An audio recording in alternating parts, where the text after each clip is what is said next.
Segundo domingo del tiempo de Cuaresma, Evangelio de San Marcos, capítulo 9, versículos 2 al 10. Jesús tomó a Pedro, Santiago y Juan y los llevó a ellos solos a un monte elevado. Allí se transfiguró en presencia de ellos.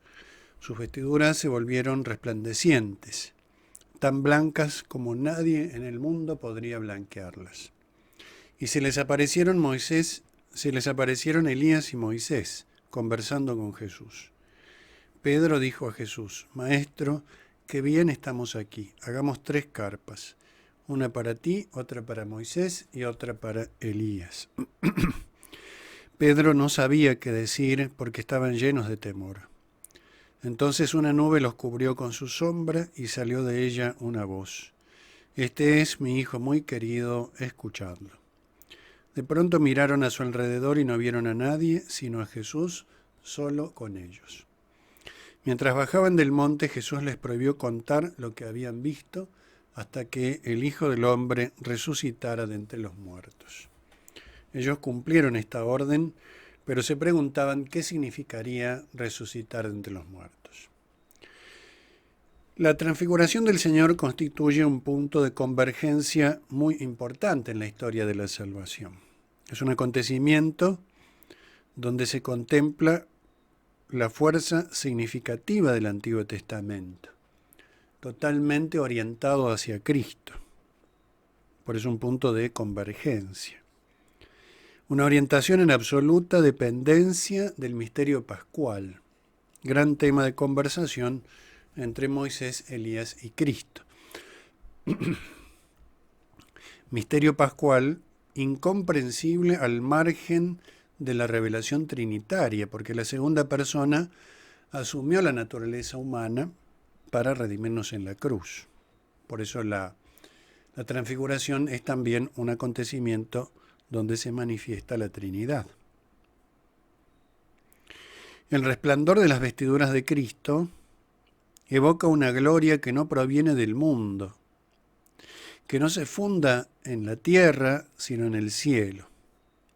Será la misma blancura que obtendrán las vestiduras de los mártires, del modo en que el Apocalipsis lo presenta de manera gloriosa y dramática. Capítulo 7 del libro del Apocalipsis dice: Esos son los que vienen de la gran tribulación. Han lavado sus vestiduras y las han blanqueado con la sangre del Cordero.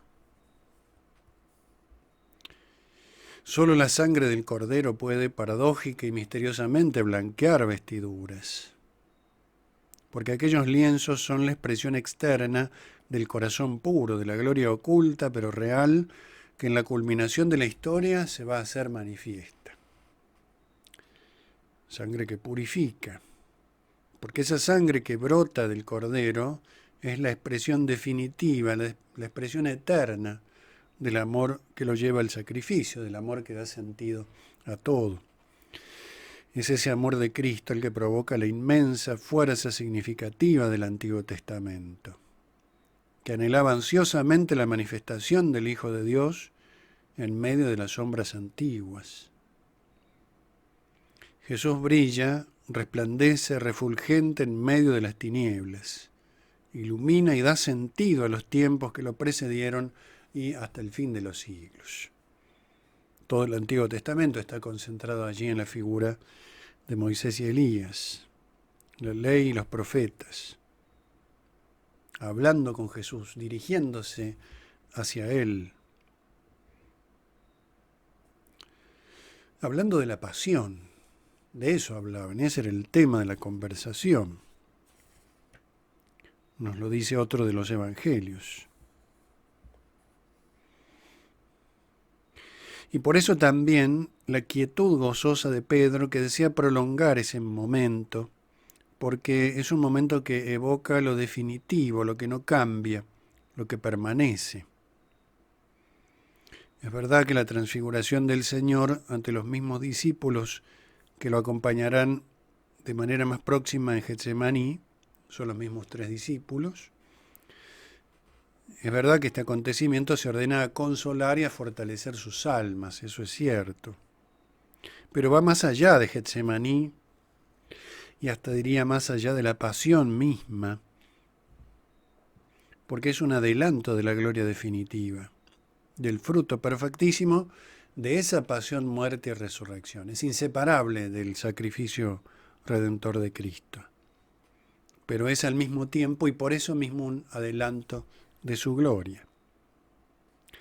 El temor de Pedro no es miedo, sino una intensa conmoción ante la magnitud de lo que experimenta, ante la manifestación de Dios. Es el estremecimiento total del hombre, de la criatura, ante la presencia del Señor. Temor que confunde las palabras, que parece atrofiar el sentido, anular las potencias, pero en el fondo es una plenitud total, que no abate lo humano, sino que lo realiza en lo divino. Es una inmersión en un ámbito distinto y sublime por completo, el éxtasis de la caridad. Este magnífico cuadro, también trazado, conjuga la luz y la sombra. En este caso, la sombra es un signo de la presencia de Dios. Evoca aquella nube oscura durante el día y clara durante la noche, gracias a la cual Israel podía marchar por el desierto camino a la tierra de la promesa. Signo de la presencia de Dios. Israel se movía de acuerdo al movimiento de esa columna de fuego o de esa nube oscura. Signo del Espíritu Santo aquí. Porque también se refiere a aquella sombra que cubre a María Santísima en la encarnación del Verbo. El Espíritu Santo, dice el Evangelio de San Lucas, el ángel en la Anunciación, el Espíritu Santo vendrá sobre ti y el poder del Altísimo te cubrirá con su sombra. A veces la sombra es signo de la oscuridad del mal y a veces, como en este caso, es todo lo contrario. La presencia protectora de Dios. Pensemos especialmente en la antigüedad, pero también en nuestros tiempos. Cuando Israel, un pueblo habituado al desierto, encontrar una sombra era un signo de protección, de vitalidad, de gozo, de alegría, de bienestar. Qué bien estamos aquí. Es una sombra fecunda en palabra. Desde allí se oye la voz del Padre, señalando e identificando al Hijo y exhortando a escucharlo. Contiene una exhortación que a su vez contiene la gracia necesaria para abrir los oídos del alma a quien es la palabra, el Verbo, el Hijo de Dios. No es solo una manifestación en el sentido de lo intelectual, de comprender algo, sino también contiene por sí misma este carácter exhortativo de vivir de un cierto modo que se hace expreso en aquellas palabras.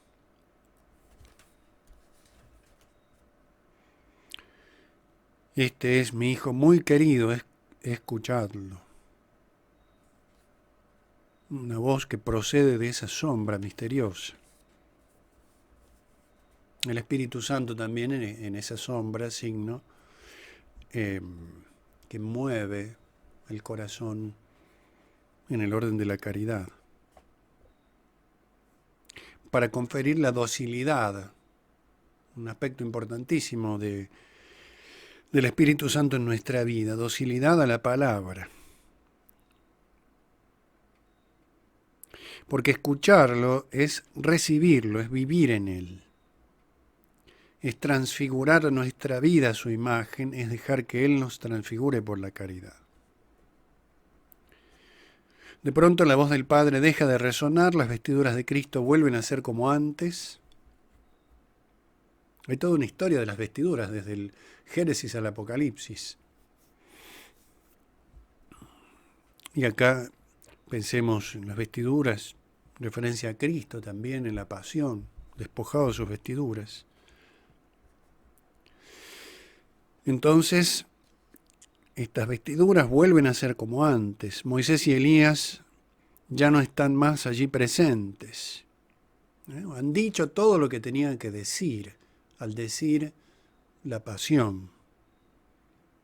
Todos los anuncios del Antiguo Testamento, muchas veces sutiles, otras veces muy claros, como el profeta Isaías cuando describe el sufrimiento del siervo de Dios, pero siempre dirigidos a la pasión. Retorna el silencio y la soledad. Incluso Jesucristo impone silencio a sus discípulos con respecto a dar a conocer lo que han visto. Todavía no debía decirse eso, aunque ellos todavía no comprenden. Han sido introducidos por un instante en un misterio que los supera por completo. Jesús les habla de muerte y resurrección. También allí se dan cita luz y tinieblas. Después comprenderán, todo tiene su tiempo.